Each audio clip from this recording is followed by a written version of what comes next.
네, 이번 시간에는 운동곡 진도 나간 동동 작품 보도록 할 겁니다. 네, 다 뭐 그렇죠. 잘 듣고 계시죠? 네. 그러니까 앞부분이니까 뭐 잘 듣고 있겠지. 이 부분을 언제 보게 되실지 모르겠지만 힘내서 또 해주시기 바랍니다. 네, 그러니까요.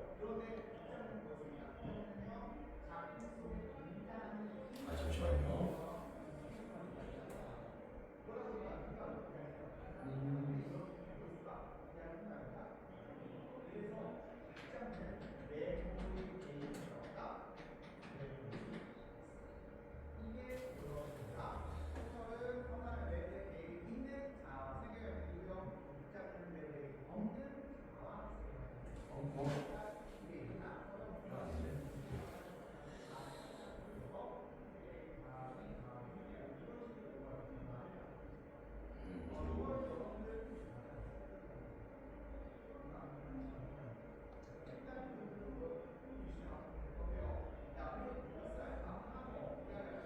자,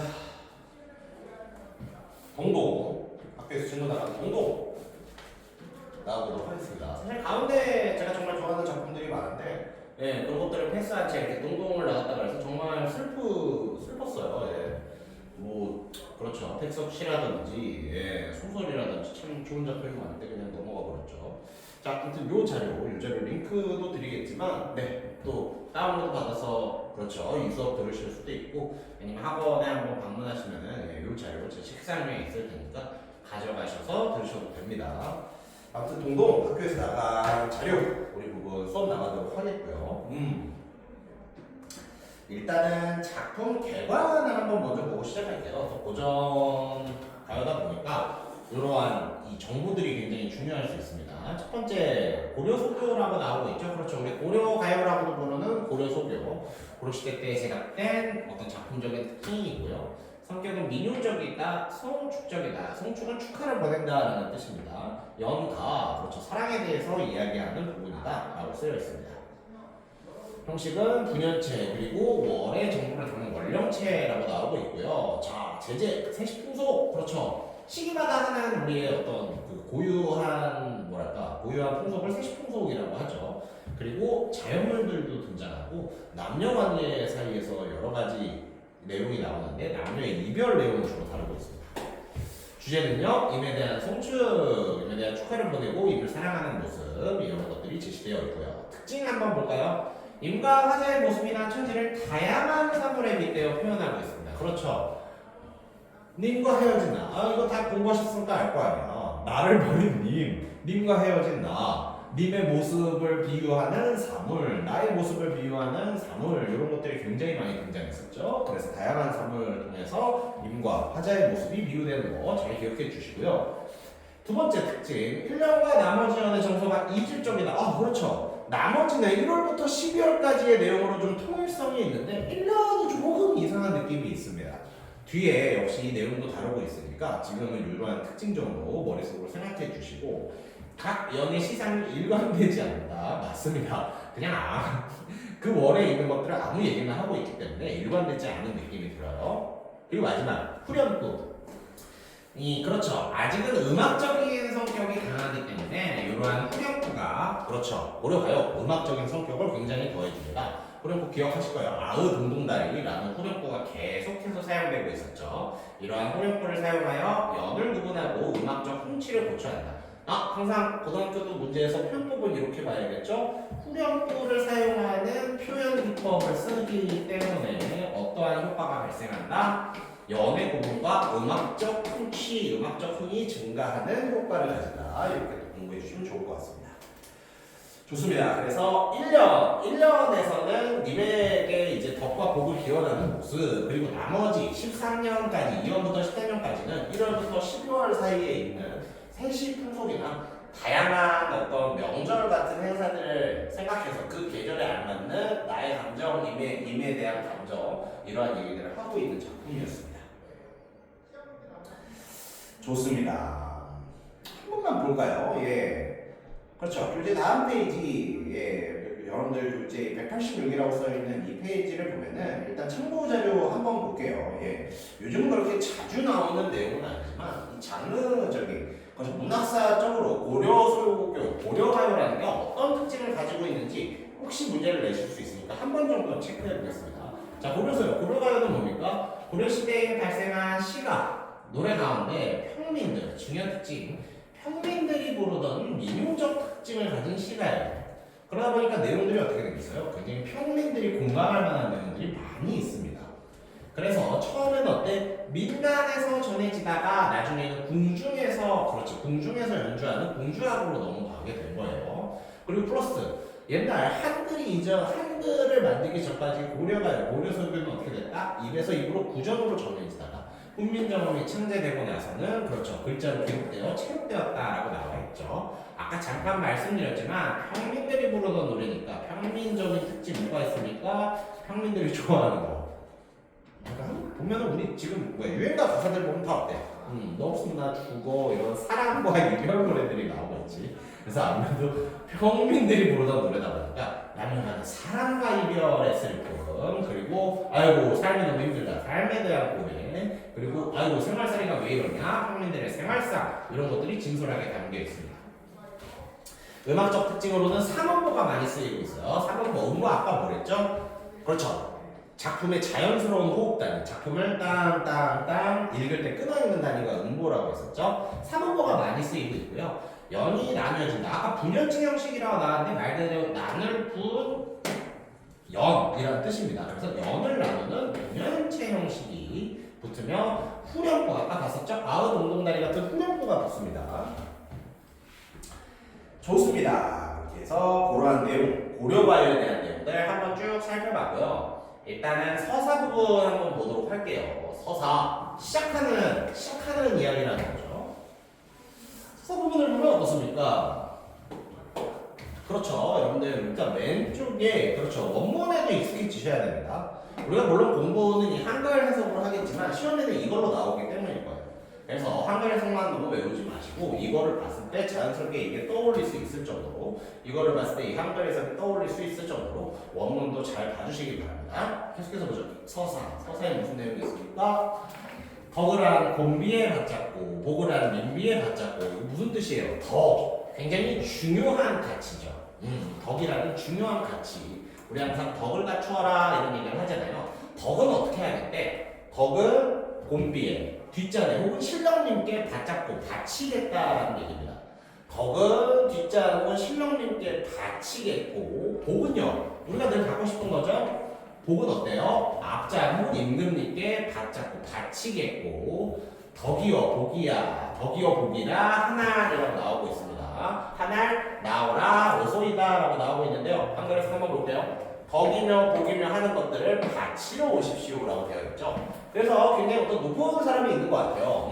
그래서 덕은 신령님께, 복은 임금님께 바치고 덕과 복을 바치러 오십시오 라고, 뭔가 이게 굉장히 덕과 복을 바치는 축하 행사를 해달라고 요구하는 부분이 제시되고 있습니다. 자, 후렴 처음 나오고 있죠. 아으 동동다리, 무슨 뜻이? 동동이 북이나 그 밖에 악기 소리를 흉내낸 의성어라고, 아으 동동다리가 북이나 그 밖에 악기 소리를 흉내낸 의성어라고 나오고 있습니다. 그래서 동동 하면 굉장히 느낌이 팍 오죠. 아으 동동다리 후렴구가 북과 악기 소리를 흉내낸 의성어다라는 거 알아두시고요. 자, 아까 잠깐 나왔지만 첫 번째 연이 이후에 펼쳐질 내용과 굉장히 좀 이질적인 내용이 있습니다. 어떻게 이질적인지 한번 살펴볼까요? 1년에는요. 임금에 대해서, 그렇지, 아까 뭐 바치러 오라고 했었잖아요. 임금님께 복 바치러 오라고 했었잖아요. 임금에 대한 찬양과 송축, 살짝 이제 임금님 이런 내용이 있어요. 임금님하고 비비는 내용이 있어. 근데 이후의 내용은 어떻게? 2년에서 13년부터는 임과 이별한 화자가 겪는 어떤 감정들이 제시되어 있거든요. 그래서 1년과 2년에서 13년이 살짝 다른 느낌을 줍니다. 그래서 이것은 왜 그런가 추측한 어떤 연구 결과가 나오고 있는데, 왜 그렇다고 이유를 보고 있죠. 일단 이거 고려가요였잖아. 그러니까 민간에서 불렀단 말이야. 그러니까 자연스럽게 민과의 사랑, 이별 같은 것들을 부르는 가사였을 거야. 근데 어때요? 궁중으로 편입되었다, 그렇지? 그러니까 궁중에서 하려면 어떻게 돼요? 님 사랑해요 이거만 가지고 되나? 하나 좀 좀 추가해야죠. 그러죠. 궁중에서 하니까 우리 임금님께 좀 아부하는 내용 같은 거 넣을까? 그래서 들어간 게 뭐예요? 임금님을 송축하는 내용, 그리고 영미 후렴구가 첨가된 것으로 추정되어 있다라는 어떤 내용이 제시되고 있습니다. 그리고 어때? 1년은 나중에 다른 사람이 붙였다라고 본다면 이 전체적인 내용과 1년이 맞지 않는 게 굉장히 좀 자연스럽죠. 그러니까 어때? 다른 사람이 붙였다? 단일한 작가에 의해서 일반적으로 만들어진 것이 아니라 혹시 뭐 여러 사람들이 이런 내용들을 붙이지 않았을까? 그런 것들을 추측하는 자료를 쓰이고 있습니다. 좋습니다. 그러면은 1월 드디어 본사 정월 1월의 내용부터 한번 들어가 보도록 하죠. 네, 한글에서 위주로 한번 보고요. 근데 여러분들 본문을 놓치시면 안 돼요. 계속해서 봅시다. 정월의 날인물을 이제 녹아 흐르는 물이라고 나와 있죠. 정월 1월에 녹아 흐르는 물은 자, 녹아 흐르는 물에 어떤 특성이 있습니까? 특성은 어떻게 돼요? 녹아 흐르는 물의 특성을 잘 파악하셔야 돼요. 1월에 녹아 흐르는 물은 어때요? 아읍, 어저, 녹저 하는 리 뭐라고 되어 있습니까? 얼기도 하고 녹기도 한다. 즉 변화가 있는 모습이에요. 즉 1월에 흐르는 물의 특성은 뭐야? 변화가 있음.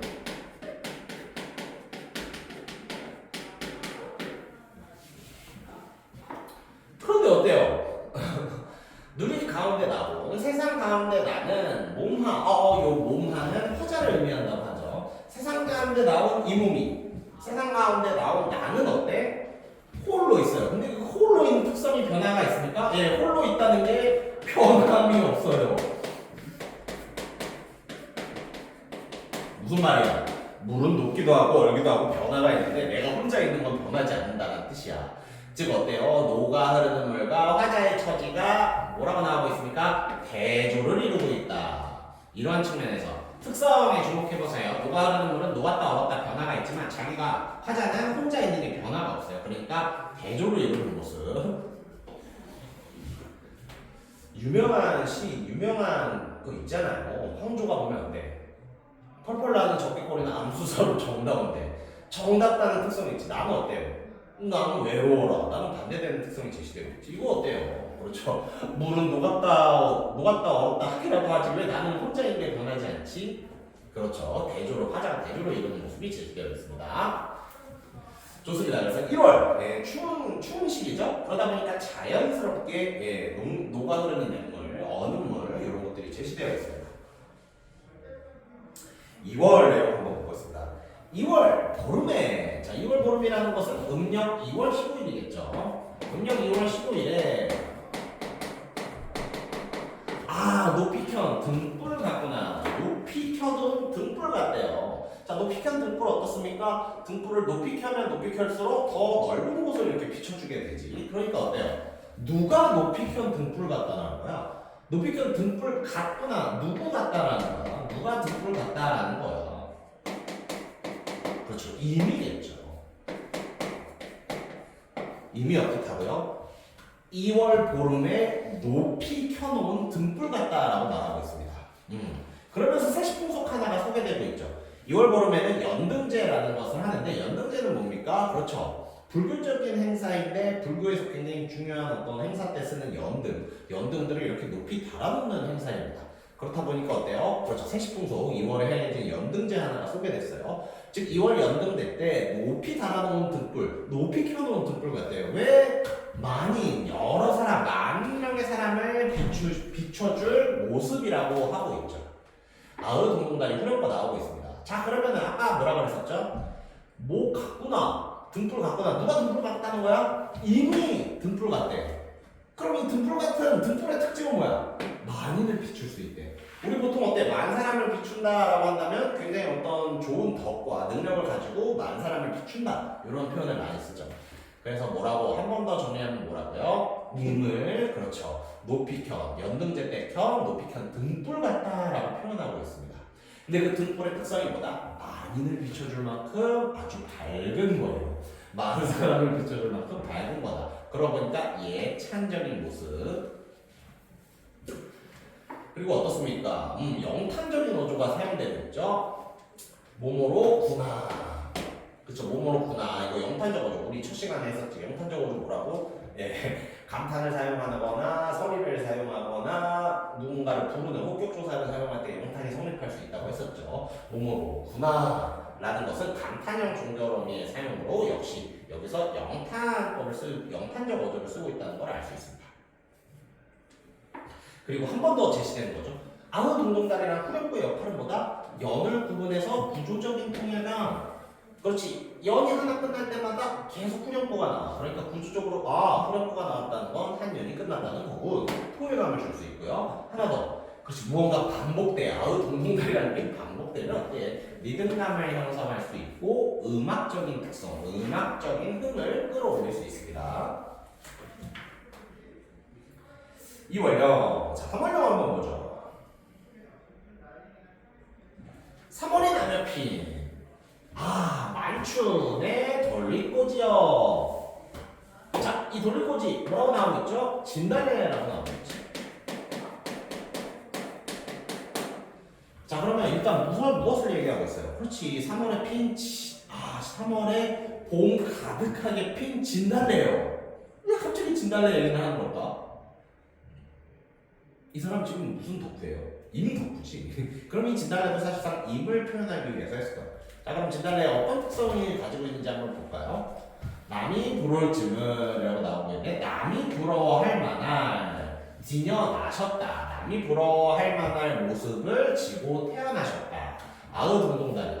남이 부러워할 만한 모습, 남이 부러워할 만큼 아름다운 모습을 지니고 태어나셨다.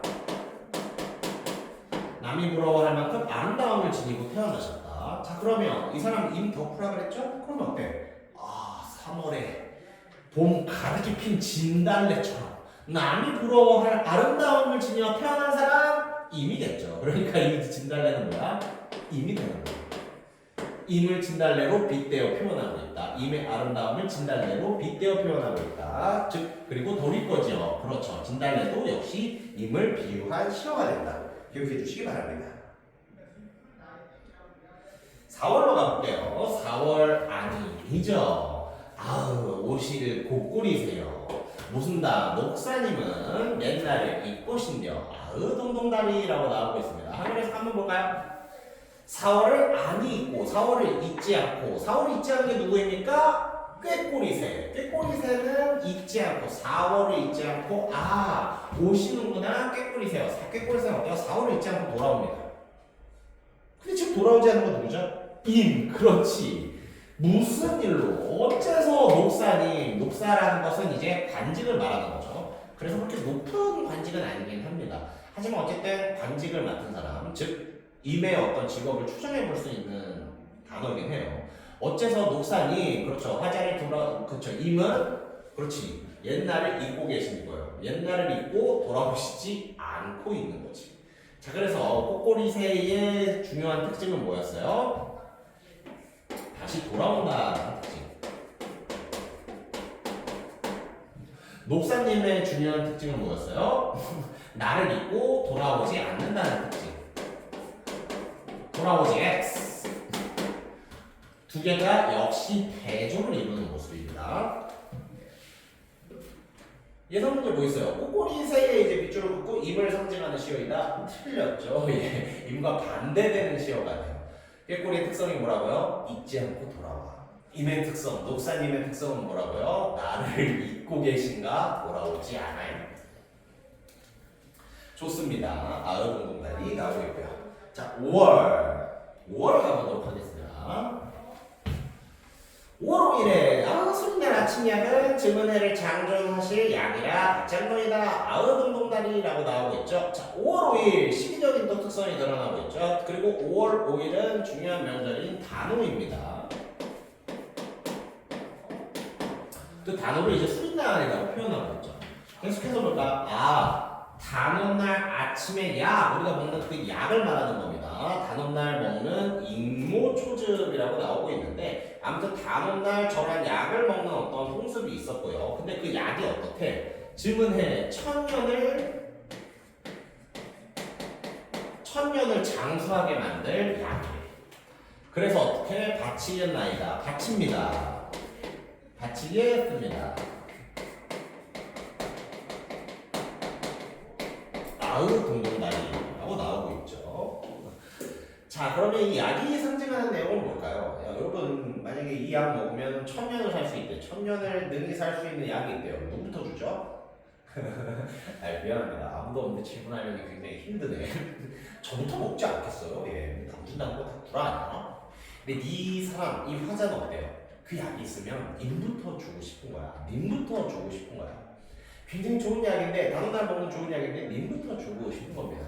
그만큼 화자는 어때? 님에 대해서 사랑과 정성을 가진 모습이다 라고 표현되고 있죠. 그래서 이 약이 의미하는 것은 뭐다? 화자가 가진 님에 대한 사랑과 정성이다. 좋습니다.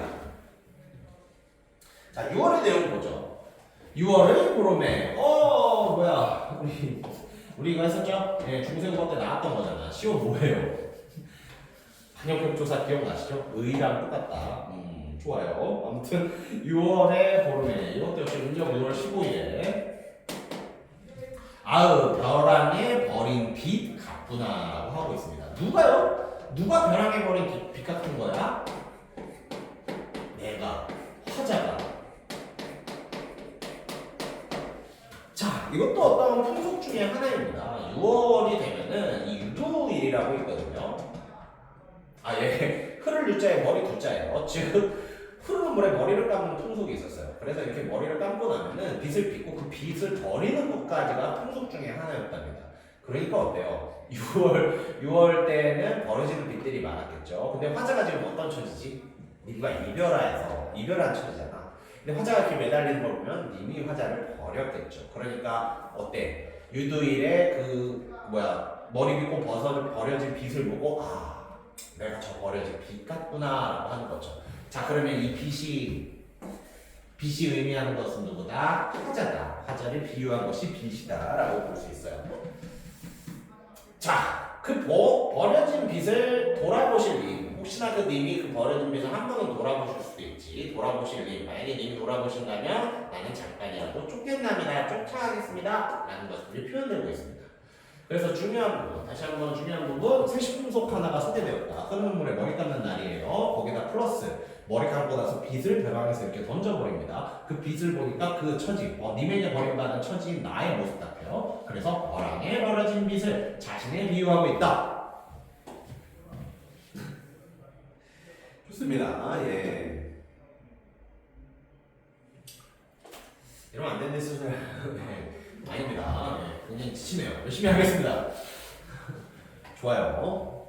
7월입니다. 드디어 7월까지 왔어요. 7월의 보름에 7월 15일, 음력 7월 15일을 말하는 거겠죠? 백종에 배하여 두고 남을 흔든 여가죠. 원을 비다옵니다. 동동다리라고 나오고 있죠. 자, 여기서 이제 한글에서 보면은 백중의 재물을 차려놓고 라고 나오는 표현이 있죠. 백중의 재물을 차려놓고, 이 백종이라는 게 뭐냐면, 그렇죠, 하늘의 제사를 지내는 풍속이 있는 날입니다.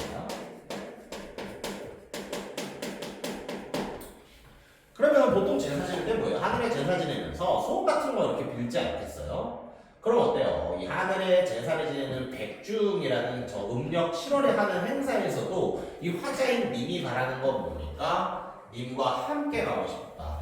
님과 함께 가고 싶어요 라는 화자의 궁극적인 소망이 제시되는 겁니다. 자, 다시 한번 뭐라고요? 7월에 백중이라고 하늘의 제사를 지내는 행사가 있는데, 제사를 지내면서 화자가 진짜 바라는 게 뭐야? 님과 함께 가고 싶어요. 님과 함께 가고 싶다는 화자의 궁극적인 바람, 소망이 드러나고 있죠. 그러한 소원을 빌겠습니다. 동동다리라고 나오고 있네요. 7월, 다 왔습니다. 3분의 1이 왔습니다. 음력 8월에 굉장히 중요한 행사. 저도 기다려지는데요. 우리 항상 새해 달력 받으면 이거부터 보잖아요. 설날 며칠 쉬고, 추석날 며칠 쉬고. 젠장, 주말에 쉬지 못해요. 죄송합니다. 그러니까 며칠 쉬는 게 무슨 의미야? 주말에 쉬지 못하는데. 죄송해요. 이상한 소리가 나왔어요.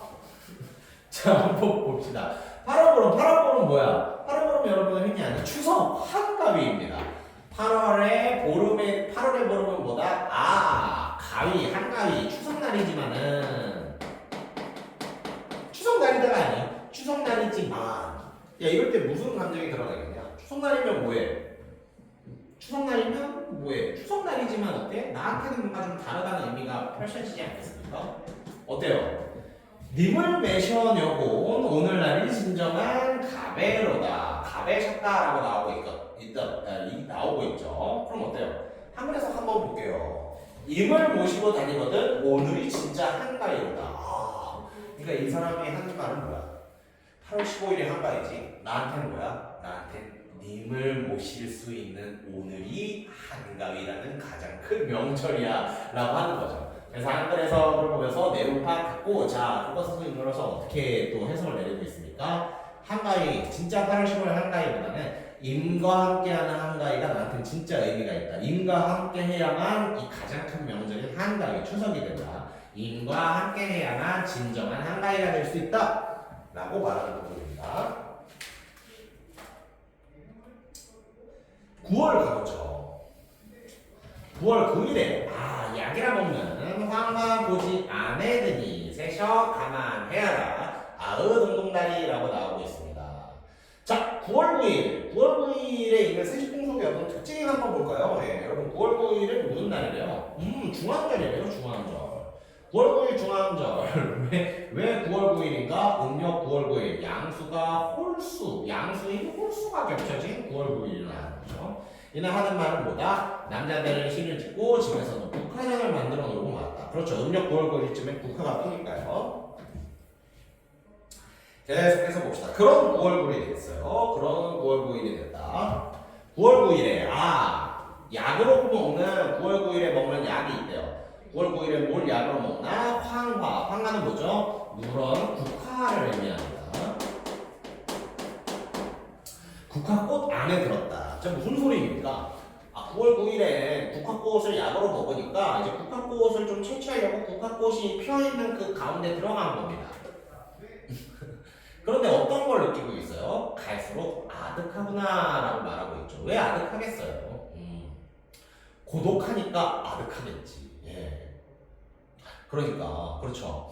9월 9일에 약이라고 먹는 국화꽃을 따라갔는데 그 국화 사이에 있으니 점점 아득한 느낌이 드는 거야. 근데 이 사람이 아득한 느낌, 이 사람이 임덕후라고 그랬죠. 역시 임과 연관지어서 생각합니다. 왜 아득하고 그런 거야? 임의 부재로 인해서 고독함을 느끼기 때문에 아득한 느낌을 가지고 있는 겁니다. 좋습니다. 그리고 이 구절을 좀 다르게 해석하기도 한데요. 세셔 가만해하라를 세셔를 초가집으로 가만해를 조용하구나라고 해석하기도 한답니다. 그럼 어때요? 초가집이 조용하구나라고 되어 있는데 역시 이것도 어때? 임이 없으니까 조용하겠지. 임이 없으니까 조용하고 고독하겠지. 그래서 이 9월에서도 역시 없는 임 때문에 벌어지는 여러 가지 감정들을 이야기하고 있습니다. 좋습니다. 10월로 가보죠.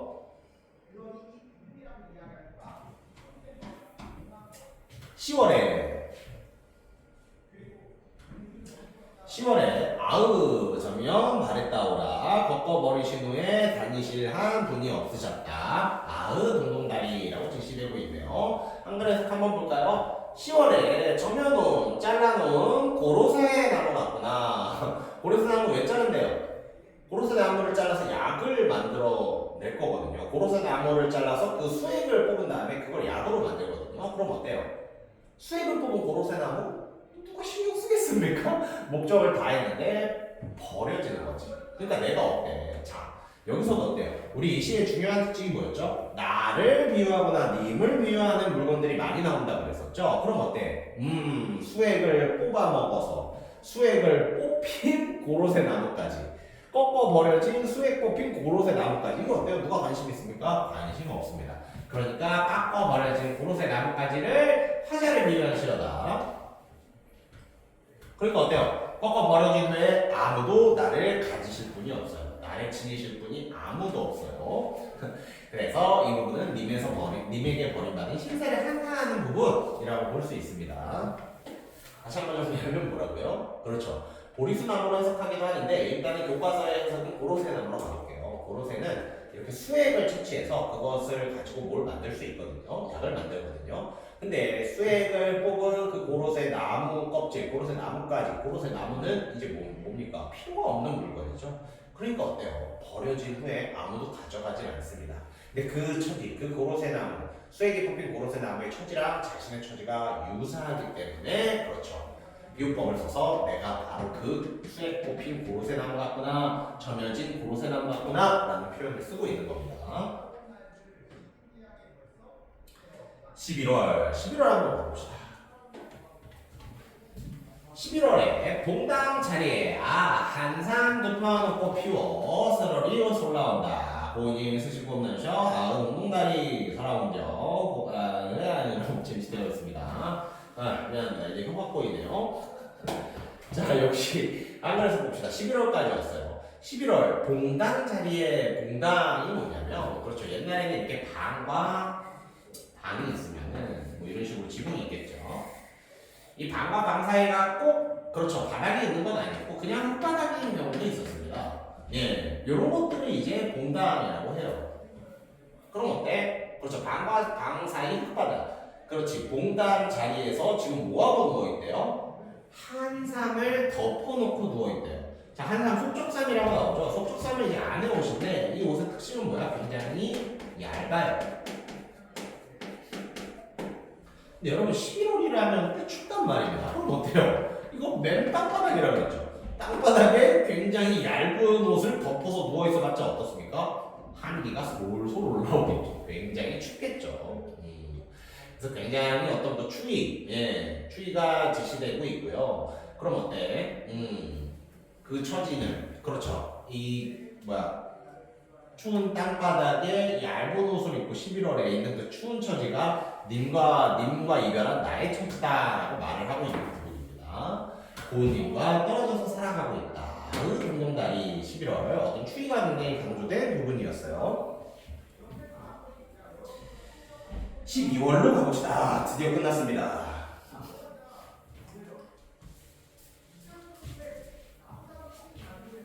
12월에 분디나무가로 깎은 낮을밤 잊어 나오라. 님의 앞에 들어 어리노니 소디 가재담 무른담 노이다. 동동다리.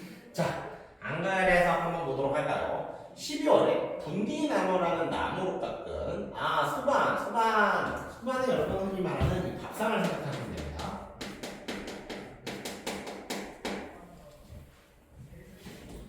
밥상에 있는 뭐 같다라는 거야? 밥상에 있는 저는 여러분 젓가락을 말하는 거죠. 그렇죠. 12월에 분디나무로 깎아 만든 소반 위에 젓가락 같다라고 하고 있어요. 이 젓가락이 누구다? 화자이다. 예, 역시 요 세모 표시된 건 전부 화자를 의미하는 것이죠. 야, 화자가 왜 그렇죠?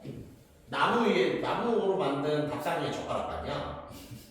님의 앞에 가지런히 놓았는데, 그렇지. 님이 드세요, 님이 젓가락 쓰세요 하고 님의 앞에 가지런히 놓았는데 누가 가져간 거예요? 손님을 말하는 거죠. 손님이 가져다가 젓가락을 턱썩 물고 있습니다. 그럼 어때요? 만약에 이것을 인연의 어떤 이어짐이라고 본다면 이 젓가락은 나는 님에게 사용되고 싶어, 님과 인연을 맺고 싶어 해서 밥상 위에 그렇죠 소반 위에 올랐지만 어떻게 된 거예요? 결국에 손님이 젓가락을 차지하게 되는 겁니다. 이것이 뭐다? 님과 이루어지지 않는 사랑을 의미한다고 나오고 있대요. 동동다리 훈련법 나오고 있고요. 좋습니다. 이렇게 12월을 다 살펴봤어요. 네, 전체적인 어떤 공통된 내용이 다 보이죠? 네, 전부 다 어때? 나는 버림받은 존재고 님은 되게 훌륭한 존재인데 나한테 돌아오지 않는 존재로 표현되고 있습니다. 그러면서 어때요? 각각의 내용마다 그렇죠. 1월부터 12월까지 그 계절적인 특징이 드러나 있기도 하고요. 그렇죠. 중요한 명절 같은 것들이 들어있기도 했고요. 그렇죠. 여러 가지 모습들이 들어있었죠. 좋습니다. 그러면 한번 우리 쭉 나왔던 그 내용들을 한번 정리하는 부분을 봅시다. 각 월에 쓰였던 소재 한 번씩 볼게요. 1월에는 뭐가 쓰였습니까? 1월에는 녹은 냇물. 이 냇물의 특성이 뭐였죠? 얘는 녹기도 하고 얼기도 해요. 근데 나의 특성은요, 변함없이 혼자야. 1월에는 냇물이 쓰였고요. 2월에는 등불 특성 기억납니까? 높이 켜둔 등불이라고 했어. 그러니까 등불은 망명을 비출 수 있대요. 그런데 어때요? 그 모습이 마치 임의 모습과 같다라고 하고 있었죠.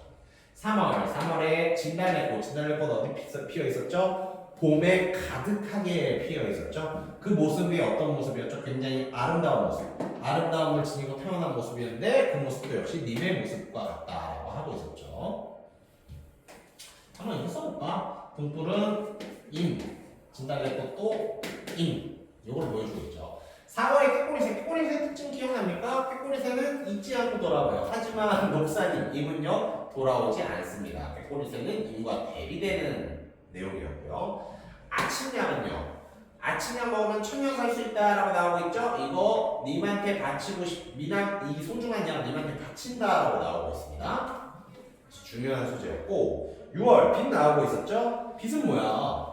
이때 여러분 흐르는 눈물에 머리 감고 빛을 빗은 다음에 벼랑에 던지는 세식동속이 있었다고 했잖아요. 그래서 이 빛은 버려진 나를 보여주는 소재였고요. 네, 이때를 여러분 유두일이라고 부릅니다. 7월의 백종은요, 여러분 백종이라고 표시된 이날은 뭐죠? 하늘에 제사 지내는 날이라고 했었죠. 그래서 7월에 있었던 일 뭐야? 하늘에 제사를 지내며 님과 함께 하고 싶다라는 소원을 빌었습니다. 8월의 중요한 소재는 한가 이 추석이었잖아요. 이 추석의 가장 큰, 이 추석에서 얘기했던 건 뭐야? 남들은 8월 15일이 추석이지만 나는 님과 함께해야 추석이야. 님과 함께하는 게 추석이야. 라는 역시 님에 대한 어떤 끊임없는 집착을 보여주고 있었죠. 9월은 국화꽃이 나왔습니다. 그렇죠. 국화꽃을 보통 야제 쓰니까 국화꽃을 채취하러 가는데 굉장히 아득하고 고요한 느낌. 왜? 님과 있지 않은 내가 느끼는 외로움의 느낌을 말해주고 있었죠. 그래서 특히 9월 9일은 중앙절이라는 또 명절과 연관되어 있습니다. 10월에 고로쇠 나왔었죠. 이 고로쇠는 또 나를 상징하죠. 왜? 고로쇠에서 고로쇠 수액 채취한 다음 버려지거든요. 이제 아무도 안 가져가거든요. 그렇죠. 그래서 버려지고 꺾인 점여진 고로쇠 나무가 나로 또 비유되었었죠. 11월에는 한삼. 그렇죠. 한삼은 굉장히 얇은 옷 아니었습니까? 예. 그렇죠. 얇은 옷, 안에 있는 옷. 굉장히 얇은 옷인데 이거를 덮고 춥게 입다라는 거야. 그렇죠. 그것이 쓰였고요. 12월에 저는 젓가락이었잖아요. 이 젓가락도 나를 의미하는 거였죠. 왜? 님이 쓰라고 가지런히 모아놨는데 다른 손님이 써버렸잖아요. 그래서 그러한 12월까지의 소재를 살펴보면서 나나 님이 해당하는 소재들을 우리 한 번 더 눈여겨 살펴봤습니다.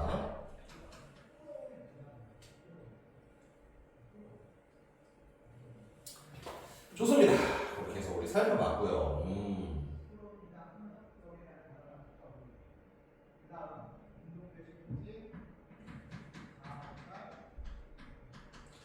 자, 학습활동 한번 살펴봅시다. 예, 학습활동의 내용들이 여러분들 문제로 응용될 수 있는 내용들이 많거든요.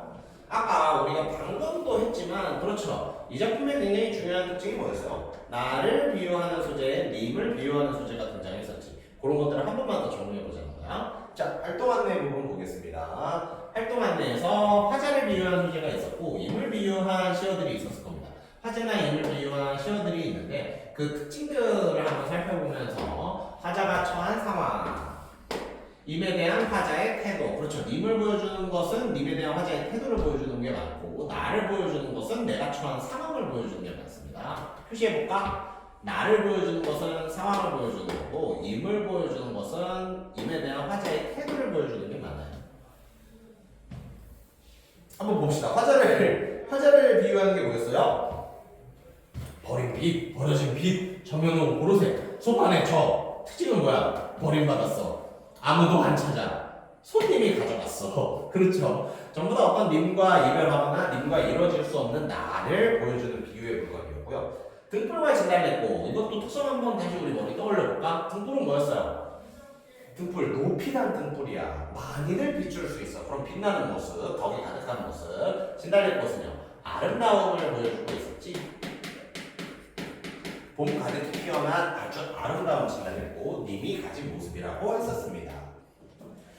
좋습니다. 그런 식으로 우리 기억 되살려 봤고요. 한번 예시 답안을 보면서 한 번만 더 정리해 봅시다. 예시 답안, 화자를 비유한 시어 버린 빛. 저면온 고르쇠는 버림받은 화자의 처지를 나타낸다. 아무도 안 가져가요. 소반의 정은 어때요? 님과 인연을 맺고 싶었지만 어떻다? 다른 사람과 인연을 맺게 된 화자의 비극적인 처지. 나를 비유한 건 주로 화자의 상황이나 처지를 보여준다라고 했었죠. 나를 비유한 건 화자의 상황이나 처지를 보여줍니다. 님을 보여준다. 님을 비유한 건 뭘 보여준다고요? 내가 님을 생각하는 태도를 보여줘요. 자, 어떤 님을 어떻게 생각하고 있습니까? 님을 비유한 식으로 등불과 진달래. 일단 어때요? 만인을 비출 수 있다. 만인을 비춘다는 건 뭐야? 그만큼 여러 명을 비출 수 있는 인품을 지녀서 울어볼 만한 사람이다. 나는 님을 어떤 태도로 바라보고 있어? 님은 정말 훌륭한 인품을 지닌 사람으로 우러러보는 태도를 지니고 있는 거죠. 예. 근데 왜 그 훌륭한 님이 나를 버렸을까? 둘 중에 하나 아니겠어요? 예. 이미 실제로는 이런 사람이 아니거나 예. 이런 훌륭한 인품을 가진 사람도 화자는 버티지 못하고 버렸다. 예. 그렇게 생각해 볼 수도 있어요. 굉장히 슬픈 일입니다.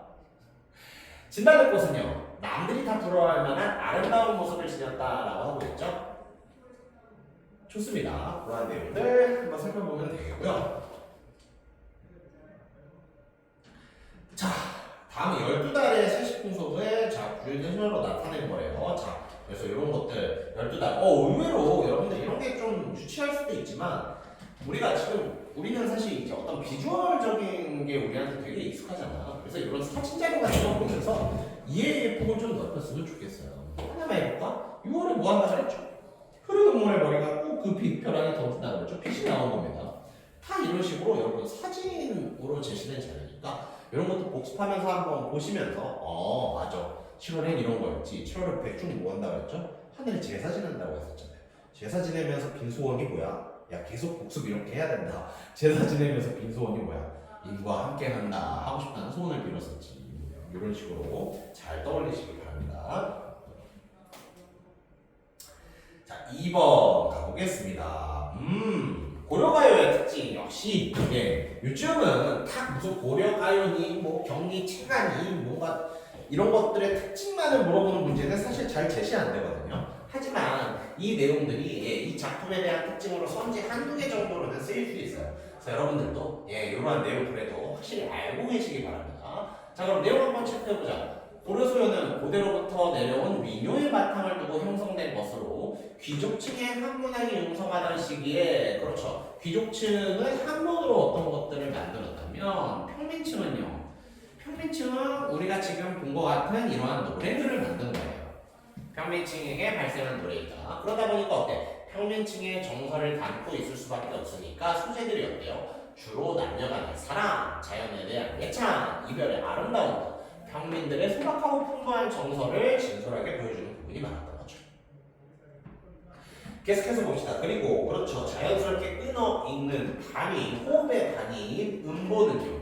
보통 3음보를 많이 썼고 분연체 연을 나눈다고 했었죠. 이 작품 13년짜리의 고려소교였습니다. 분연체로 이루어져 있으며 분절마다 후렴구로 보였죠. 동동다리가 붙는 경우가 많았다. 당시에는 우리 글자가 없어서 기록하지 못했고 그렇죠. 구전되다가 입에서 입으로 전해 내려오다가 어떻게 됐대요? 국민정음이 창제된 이후에 문자로 전승해내기 시작했답니다. 사실상 아까 다 살펴본 특징인데 한 번 더 읽어보는 부분이에요.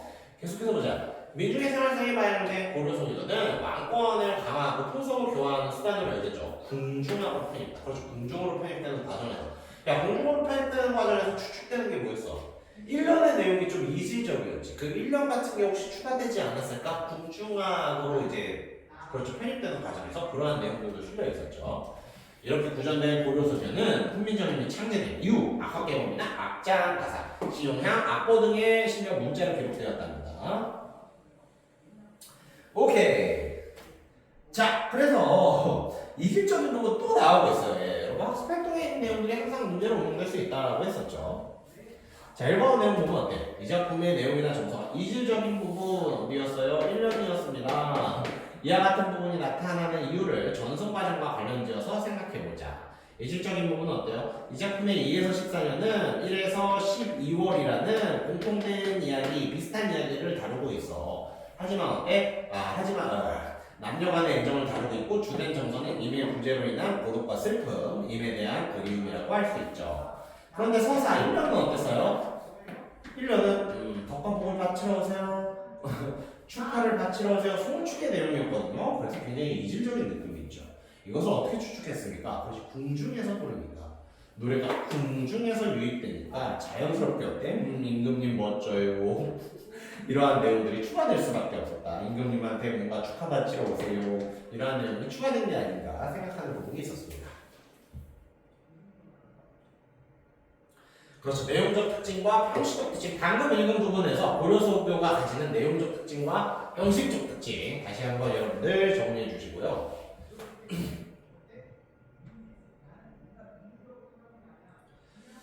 좋습니다. 이렇게 해서 우리 고려소교의 동도 쭉 살피긴 했습니다. 하나만 더 볼까? 또 원령체 한번 볼까요? 여러분들 동동의 이 주된 내용 구성이 1에서부터 12월 사이에, 그렇죠, 1에서부터 12월 사이에 어떤 그 시기적인 특성으로 이 작품의 어떤 전개가 이어졌었죠. 한번 보자. 이러한 것들을 뭐래? 1년에 12달을 노래한 것들을 우리가 원령체 문항이라고 부른답니다. 원령체는 뭐다? 한 해 12달에 순서에 따라서 노래하는 시가의 형식을 말한다. 원령체의 개념이 소개되는 거죠. 한 해 12달을 순서에 따라 노래하는 시가의 형식이 원령체다. 달거리 형식이라는 다른 이름으로 부르대요.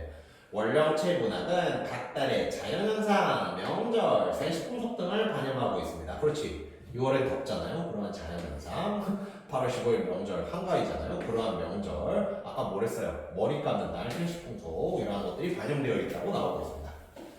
크게 두 가지 계통의 시가로 보면 되는데 동동과 같이 12달을 각 연으로 구성해서 매달 한 장면씩 이별의 슬픔을 노래하는 민요 계통이 있고요. 매월, 그렇지. 야, 시기적으로 또 중요한 건 뭐야? 옛날 사람들한테 농사가 굉장히 중요했거든요. 매월 농가가 해야 하는 생산활동에 관련된 내용을 서술하는, 그렇죠. 1월에 뭐 하세요? 1월에 뭘 하세요? 이런 실용적인 내용.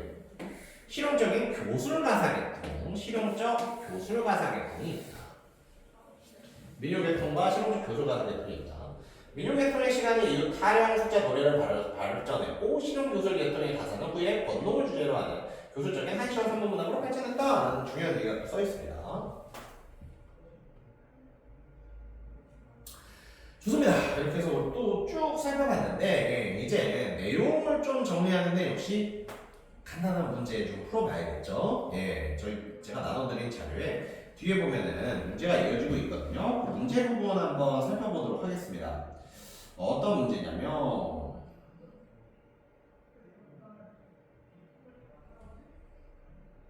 이거지. 자, 상고시대 고려문학 소단한 평가 1회라고 되어 있어요.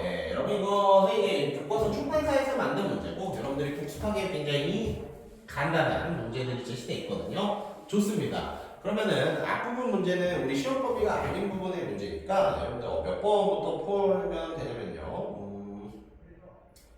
그렇지, 14에서 20번. 우리가 지금 공부한 동동에 대한 문제는 14에서 20번의 해석대였거든요. 네, 그러면 지금 이 동영상 플레이어를 멈추고 14에서 20번 한번 풀어보시기 바랍니다.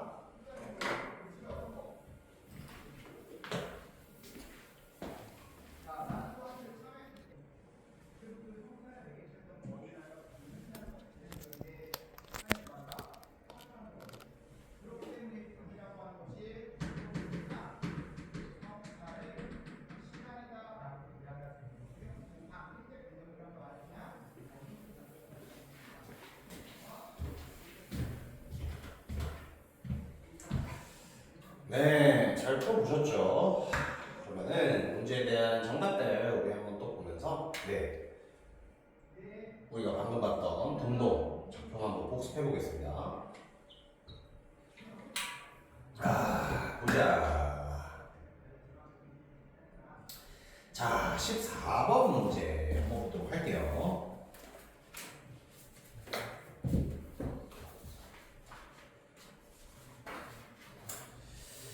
4번 문제 봅시다. 이 시가에 대한 설명으로 적절하지 않은 것을 고르라고 했었죠. 그렇죠. 나머지 적절한 내용이니까 여러분 좀 한번 보면서 복습해볼까요? 원령치의 노래다. 그렇죠. 1년 12달을 다룬 원령치 노래 맞고요. 당시에 세시풍속, 그렇지. 그 당시에 했었던 어떤 민간의 행사, 세시풍속 같은 것이 제시되어 있다. 맞습니다. 2번 구전되다가 훈민정음 창제 이후 문자로 기록된 노래다. 그렇죠. 처음에는 입에서 입으로 전해전되는 거다가 문자 만들어지고 기록된 노래다. 문제없죠. 3번 각 연마다 후렴구가 제시되어 있다. 기억납니까? 아으 동동다리가 제시되어 있었지. 그래서 음악적 홍치를 보조시키고 있다. 정답입니다. 4번 임과 화자의 모습이나 처지를 다양한 사물에 빗대어 표현하고 있다. 문제없어요. 5번 소박한 소재를 사용하여 당시 민중들의 즐거운 삶을 표현하고 있다. 아니죠. 이 작품은 어때? 님과 이별한 슬픔이 정말 가득한 작품이었잖아요. 그래서 즐거운 삶을 말하고 있다기보다는 님과 이별한 슬픔을 말하고 있다는 게 이 작품에 어울리는 설명이겠죠. 그래서 정답은 5번이 되겠습니다. 15번 한번 가볼게요. 등불과 다리꼬지. 아 그래 이거 뭐였어? 야 이거 뭐였어? 네 등불이랑 진달래꽃이었잖아. 이들의 공통점이 뭐였죠? 예, 공통점이 보이지 않는다면 일단 하나씩 설명해봐요. 등불은 뭐였어요? 높이 켠 등불, 임과 같은 모습, 만인을 비추신 모습, 인품과 덕성이 넘치는 모습. 진달래는요, 부럽게 태어난, 아름답게 태어난 거, 아름다움을 지니고 태어난 거, 이 진달래였죠. 즉, 줄의 공통점은 전부 다 임을 유한 소재라는 겁니다. 그러니까 정답은요, 4번이죠. 화자가 흠모, 사랑한다는 뜻이에요. 화자가 사랑하는 임의 인격과 아름다움을 의미한다 라고 적혀있죠. 문제없습니다. 16번 문제 한번 보시죠. 길죠? 다음 각 연의 중심 내용을 정리할 것이다. 적절하지 않은 것끼리 묶은 것은 내가 한번 볼까? 야, 이런 게 진짜 지옥의 복습이지. 한번 보자. 지옥의 복습 한번 해보자. 이걸 홀로 살아가는 서사부터 봐요. 서사. 덕과 복을 닥치러 오세요. 덕과 복을 기원한 맞죠? 이러려고 홀로 살아가는 외로움 어떻게 다 겹쳐졌어? 야 문은 얼굴 높기라고 하지. 왜 나는 계속 혼자인 거지? 맞죠? 2월 등불을 보면 빼어난 님의 모습. 만인을 비추실 아주 인품이 넘치는 모습. 맞죠? 3월 꽃을 보면서 진달래꽃이었죠? 자신의 처지를 떠올린다? 미안합니다. 아니지. 꽃을 보면서 아름다움을 태어난 정말 아름다운 님을 생각하는 거였죠. 자신의 처지를 떠올리지 않습니다. 아름다운 님의 모습을 떠올렸었습니다. 4월령 이미 오지 못하는 모습을 고민함이라고 나오고 있는데 아니죠. 야 미안해. 4월 생각이 안 난다. 4월 다시 보고 보자. 이미 오지 않는 이유를 고민하지 않는 게 이미 오지 않는 이유를 고민하고 있나요? 4월령. 그렇지. 꾀꼬리는 돌아오는데 님은 돌아오지 않아. 꾀꼬리와 님의 대비되는 모습. 꾀꼬리는 돌아오는데 님은 나를 잊은 듯 돌아오지 않아. 꾀꼬리와 님의 대비되는 모습이 제시되어 있는 부분이었죠. 그렇다 보니까 어때요? 꾀꼬리와 님의 대비되는 모습이 제시되는 부분이니까 그렇죠. 님이 돌아오지 못하는 이유. 왜 못 오지? 이거 아닙니다. 아이고 꾀꼬리 노는데 님은 오지 않네. 그 대비되는 모습이 제시된 거지. 왜 못 오지? 이유가 뭐지? 이런 걸 고민하고 있진 않았어요. 이유를 고민했으면 어떻게 됐을까? 다치셨나? 아프신가? 이런 것들이 나오겠죠. 예, 그래서 꾀꼬리와 대비되는 임 이런 거지 이미 오지 못하는 이유를 고민하고 있는 건 아니었습니다. 월령 인내 건강과 장수를 기원한 그렇죠. 5월 단오날 아침에 먹는 약은 천년을 갈 수 있는 약인데 님한테 주고 싶다. 장수를 건강 장수 기원한다. 문제없고요. 월령 버림받은 빛. 그렇죠. 머리 감고 빛 버리는 거. 벼랑에 버리는 세시풍속이 있었고 그 빛을 보면서 아이고 버려진 나와 같구나 슬퍼하는 모습이 있었죠. 7월요. 임과 함께 하고 싶은 소망을 7월에 제사, 백중 제사 지내는 날이었죠. 그 제사의 소원은 뭐였어? 나 님과 함께 하고 싶어요. 8월요. 한가위에 돌아오지 않은 님을 원망하는 이 내용은 아니었지. 8월 15일에 한가위지만 나한테 한가위는 뭐야? 님과 함께 하는 거야. 님과 함께 하는 날이 한가위야 라고 하고 있었죠. 원망하는 건 아니고 어떻게 보면은 님과 함께 하는 것이 한가위만큼 행복하다라는 얘기를 하는 거였고요. 9월 님과 함께 하지 못하여 쓸쓸해함. 야 미안해. 9월이 생각이 안 난다. 9월 다시 보고 보자. 9월이 뭐였습니까? 9월 9일에 먹는 약. 그렇지. 국화 채취하러 갔는데 어때요? 국화꽃 안에 드니까 세상 조용하지 않습니까? 아득하지 않습니까? 거기서 느껴지는 외로움이 있었지. 이것도 역시 문제 없습니다.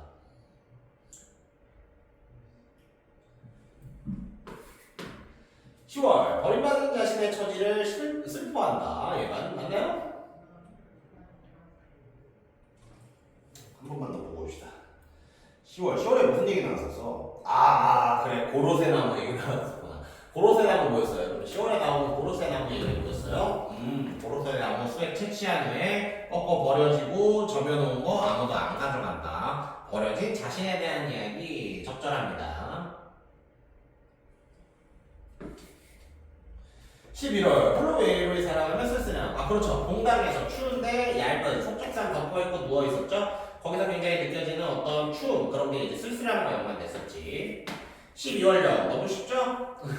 내가 나무 밥상에 젓가락으로 표시됐는데 젓가락이 뭐야? 님이 먹으라고 이렇게 딱 마련해주는데 다른 사람이 가져가 버려. 다른 사람이 물어버렸지. 그래서 님과 몇 개를 기뻐하는 게 아닙니다. 정답은 리을, 미음, 지읒, 히읗. 리을, 미음, 지읒, 히읗. 4번이 정답이죠. 좋습니다. 18번 한번 보도록 하죠. 이 시가와 보기를 필요하여 감상한 내용으로 가장 적절한 것을 물어보고 있네요. 이 시가가 여러분 본 적 있습니까? 이거 청산별곡이라고 이거 좀 자주 출제되는 거거든요. 그래서 아마 한 번쯤은 보셨을 텐데 그래서 충분히 여러분들 학교에서도 외부 지문으로 쓰일 수 있지 않을까 생각을 합니다. 그래서 한글에서 좀 간단히 보고 갈까요? 한글에서 한번 간단히 보겠습니다. 살얼이란다. 살겠다. 어디에 살겠다? 청산에 살겠답니다. 머루랑 달래랑 먹고 이거 산에서 자라는 어떤 열매죠. 머루 달래라는 열매. 그럼 산에서 나오는 청산에서 나오는 열매 먹고 청산에서 살겠다. 얄리얄리얄라 성 얄라리얄라 후렴구고요. 두 번째 봅시다. 울어라 새요. 울어라 지옥 참마도에 미안합니다. 이런 너무 이제 찾아낸 이상한 데를 붙여서 미안하고요. 새한테 울라고 하고 있어. 왜 울라고 하는 거야? 자고 일어나서 울어라 하세요. 널 나와 너보다라는 뜻이에요. 시름은 걱정이죠. 너보다 시름이 많다라는 뜻입니다. 너보다 시름 많은 나도 자고 일어나서 울고 있답니다. 자고 일어나서 울고 있답니다. 굉장히 슬프죠. 울어라 새야. 너보다 걱정이 많은 나도 자고 일어나서 울고 있단다. 얄리얄리얄라 형 얄라리얄라. 자, 세 번째 내용 보겠습니다. 가던새 본다. 야, 여기서 새는 그 날아다니는 새가 아니라 보통 밭으로 해석합니다. 그럼 가던은 여러분 갈던으로 해석을 해요. 그럼 어때요? 농사 관련된 이야기지. 갈던 밭을 본다. 물 아래에 있는 갈던 밭을 본다. 이는 여기서 이끼로 많이 해석이 되고요. 짱글은 쟁기, 동기구로 해석이 돼요. 이끼 묻은 쟁기를 가지고 물 아래서 갈던 밭을 본다. 얄리얄리얄라성 얄라리얄라. 마지막 얘기입니다. 1인공 저인공. 그렇죠. 이렇게 저렇게 해서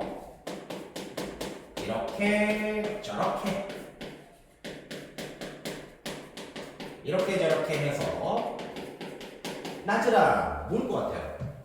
낮은 그렇죠. 데이타임 되겠지. 낮은 지내 왔어요. 이렇게 저렇게 해서 낮은 지냈어. 야 그럼 자연스럽게 누가 떠오르냐? 밤은 어떡하지? 그러니까요. 올 사람도 갈 사람도 없는 밤은 어찌할까? 이렇게 저렇게 해서 낮은 지냈었는데 올 사람도 갈 사람도 없는 밤은 또 어찌해야 되나? 라는 내용이 실려되어 있습니다. 청산별곡 감독 나오는 작품이고요. 일단은 정답은 1번이었어요. 한번 볼까? 보기와 달리 이 시간은 시간의 흐름이 나타나고 있다. 그렇죠. 이 시가에서는 시간의 흐름 제시되었었죠. 오케이. 이 시가에서는 시간의 흐름 제시되었어요. 야 그럼 보기 이 작품은 시간의 흐름이 나타나고 있습니까? 시간의 흐름으로 볼 만한 부분이 있나? 밤, 낮 이것도 진짜 밤이 된 거야. 밤에는 이랬지만 낮에는 이랬지만 밤은 어떻게 할까? 뭐 이렇게 말하고 있고 작품 전체적으로 어떤 시간이 흐른다라는 느낌이 들지 않아요? 좀 다른 얘기를 하는 것 같아. 그래서 그렇죠. 이 작품은 시간의 흐름이 확실히 나타났고 보기의 작품은 시간의 흐름이 잘 나타나고 있지 않습니다. 정답은 1번이었고요.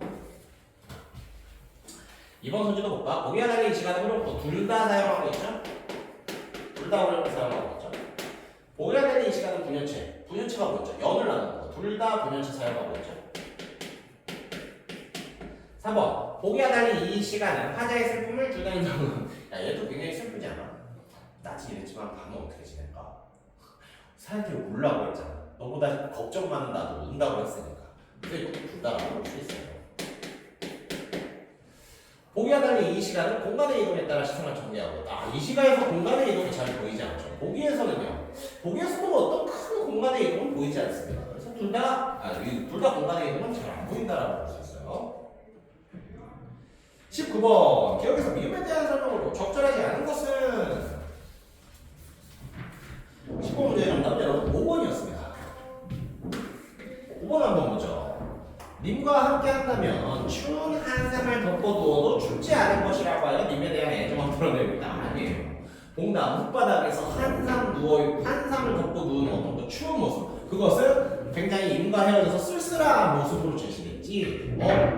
함께 있으면 춥지 않을 것 같아요. 님에 대한 애정을 드러내는 부분은 아니었습니다. 마지막 20번. A에서 이 중 밑줄 치시와 의미가 가장 유사한 것을 고르시오 라고 되어 있었죠.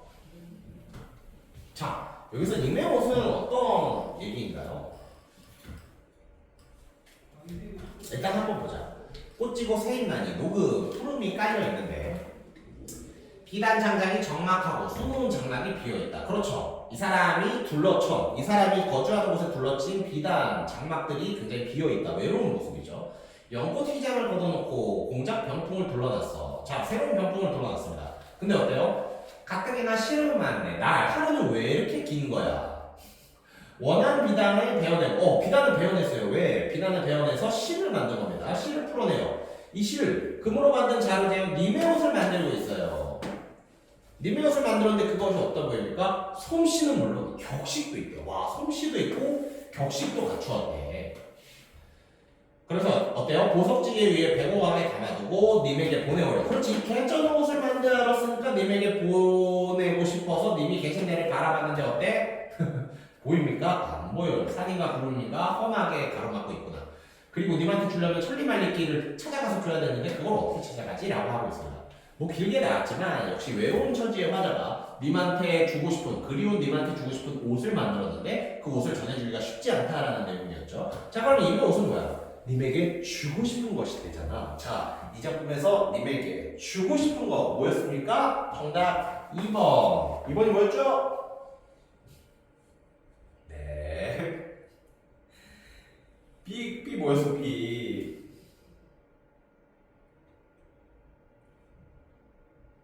아침야. 오래 찾았습니다. 아침야. 그렇죠. 이건 천년을 살 수 있는 양인데 님한테 주고 싶다고 했었죠. 좋습니다. 이렇게 해서 동동에 있는 간단한 문제들도 풀어봤고요. 오늘 나간 자료 뒤에 동동에 대한 어떤 문제를 더 풀 수 있는 추가 자료가 제시되어 있습니다. 그래서 넘겨보면 있는 추가 자료에 있는 문제들 숙제로 내주겠습니다. 물론 동동만 푸셔도 돼요. 이 추가 자료에 있는 동동 문제 푸시는 걸 숙제로 내드리고요. 요거 하면 너무 아쉽지 않나? 저희들 이 교재 그렇죠. 예당으로 돼 있는데 어쨌든 여러분 이 워크북 교재에 몇 페이지냐? 워크북 교재에 복습 문제 좀 풀어봅시다. 우리가 14페이지까지 풀었으니까 인그레이션 패스하고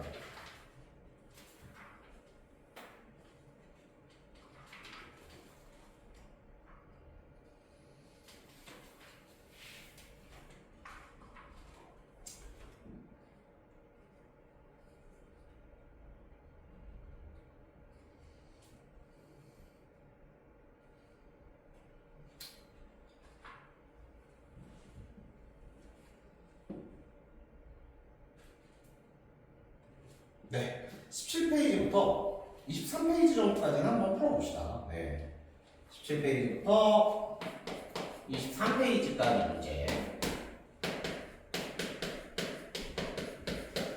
요거 지난 시간에 배웠던 시들이거든요. 요 시 복습한다는 느낌으로 한번 풀어보시고, 그렇죠. 동동 뒤에 딸린 자료에 있는 문제들도 풀어보시기 바랍니다. 오늘 여기서 마치겠고요. 그렇죠. 여기까지 보실지 모르겠지만 아이고 감기 꼭 잘 이겨내셔서 예 건강한 모습으로 만났으면 좋겠습니다.